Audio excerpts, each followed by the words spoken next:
வணக்கம், welcome to my channel. இன்றைக்கி இன்னொரு சப்ஸ்கிரைபர் அனுப்பிச்ச பொருளை பற்றி தான் பேச போகிறோம். அவங்க வந்து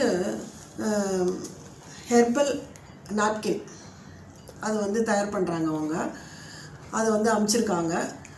நாங்கள் வீட்டிலையே தயார் பண்ணுறோம், நீங்கள் யூஸ் பண்ணி பார்த்துட்டு வேணும்னா வாங்கிக்க சொல்லியிருக்காங்க. இது நான் என்னோடய ரிலேஷன், ஃப்ரெண்ட்ஸு, நெய்பர்ஸ் அவங்களுக்கெல்லாம் கொடுத்து யூஸ் பண்ணி பார்த்துட்டு ஃபீட்பேக்கு நல்லா வந்ததுனாக்கா நான் திருப்பி அவங்கக்கிட்ட கண்டினியூவாக வாங்கலான்னு இருக்கேன்.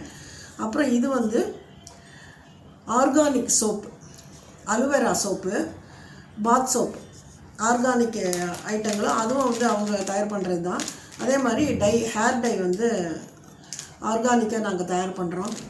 இது எந்த கெமிக்கலும் இல்லாமல் ரொம்ப நல்லது, தலைக்கு எந்த பாதிப்பும் வராது, முடி கொட்டாது அப்படிங்கிற மாதிரி சொல்லியிருக்காங்க. அதனால் அந்த ஒரு பேக்கெட் மட்டும்தான் இப்போ வாங்கியிருக்கேன், யூஸ் பண்ணி பார்த்துட்டு சொல்லலான்னு. இந்த சோப்பும் எப்படி இருக்குதுன்னு பார்த்துட்டு நான் உங்களுக்கு ஃபீட்பேக் கொடுக்குறேன். உங்களுக்கு தேவைன்னா டிஸ்கிரிப்ஷனில் என்னோடய நம்பர் கொடுக்குறேன். இதனுடைய டீட்டெயில்ஸ் அவங்க என்ன எப்படி தயார் பண்ணுறது என்ன இதுன்னு சொன்னாங்க. அதெல்லாம் நான் ஃபுல் வீடியோவில் சொல்கிறேன். உங்களுக்கு தேவைன்னா என்னோடய நம்பரை கான்டாக்ட் பண்ணுங்கள். தேங்க்யூ.